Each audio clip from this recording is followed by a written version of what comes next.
gente tá passando agora por um músico de rua. Isso é legal também. Pelo menos traz música pro nosso dia a dia. Uma coisa importante, Daniel, já que a gente está aqui, e que eu gostaria de falar também, é que a gente tem um código da estrada. Ah, como é que é isso? Um código de rua.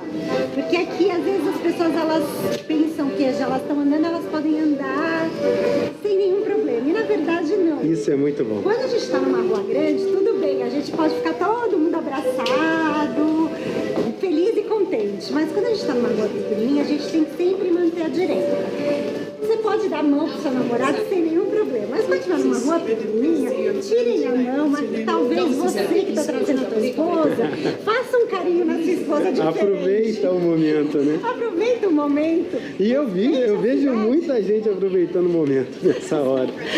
Não, isso é legal dizer, porque o fluxo aqui, dependendo da época do ano principalmente, pode ser muito, muito, muito intenso. Então, é normal as pessoas andarem pela direita, pelo menos a maioria delas. Mas tem sempre um desavisado que não anda. E quando você vier para cá é legal e você vai reparar isso, né? Você vai começar a ver isso, que todo mundo anda pela direita, que é para justamente facilitar o fluxo de pessoas. Porque às vezes para as pessoas que moram aqui, né? Às vezes para um turista, algumas circunstâncias não passam até mesmo despercebidas, porque você está tão encantado com a cidade que você acaba... Isso é normal. Essa é a coisa mais normal, porque você chega aqui, em qualquer lugar ou que chegando... você vai passando, você vai... Não, e principalmente quando você chega aqui, ou você chega ali pela ferrovia, ou pelo ônibus que é perto, e dá logo de cara com o canal, e você vê as pontes, e você vai ficando realmente encantado, né?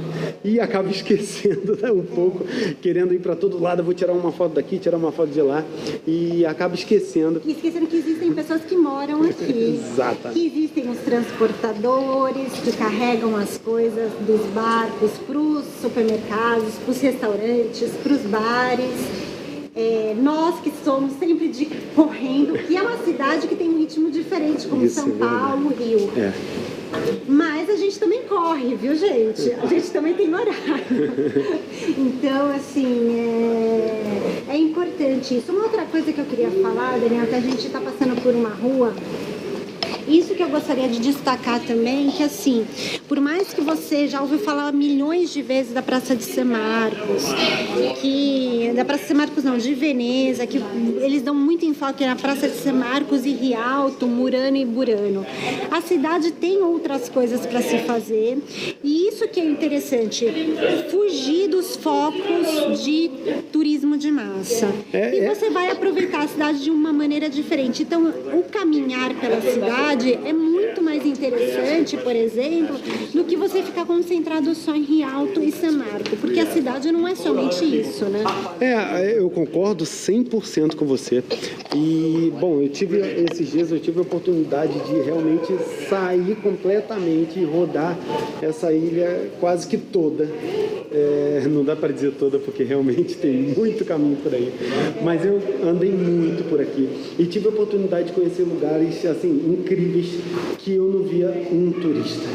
Simplesmente porque a maioria não está disposto a deixar rolar, a sair do caminho normal e relaxar e se perder realmente.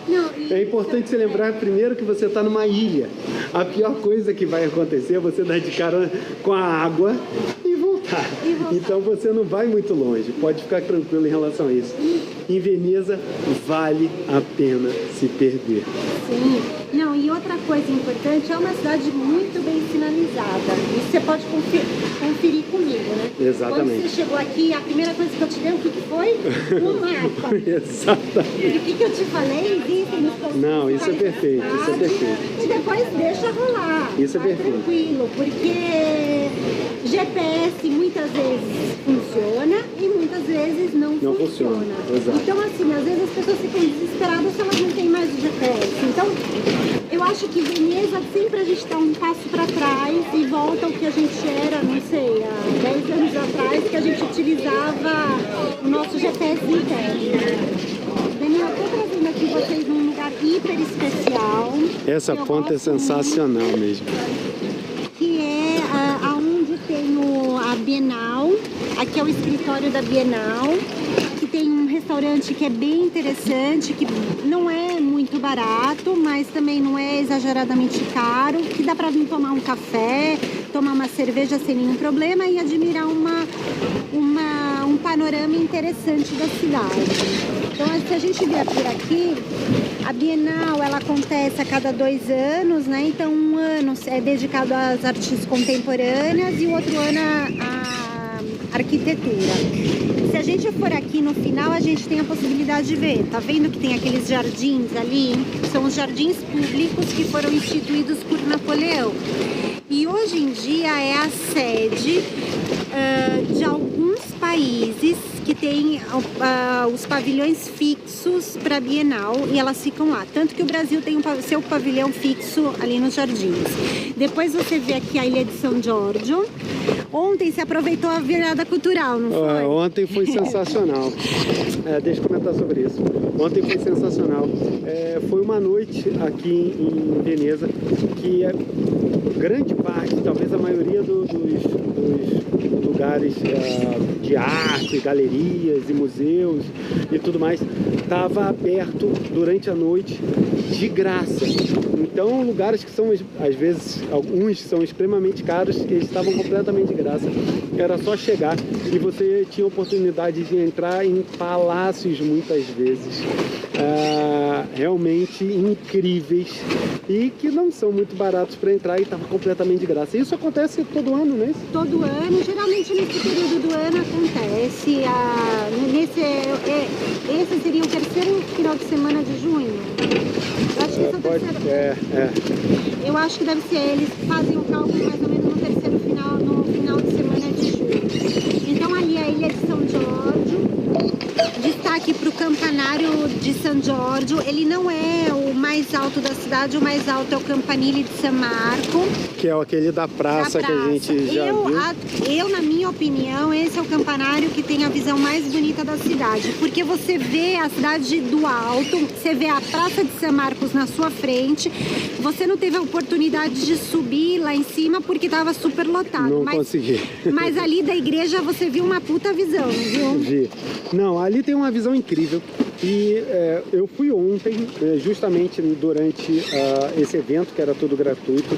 Então, como normalmente as coisas gratuitas são sempre cheias, então eu não consegui entrar porque estava lotado de gente. Mas ali você vai ter a visão clássica da Praça de San Marco e da cidade de Veneza como um todo. Complexo. Do complexo. Você vai acabar vendo tudo.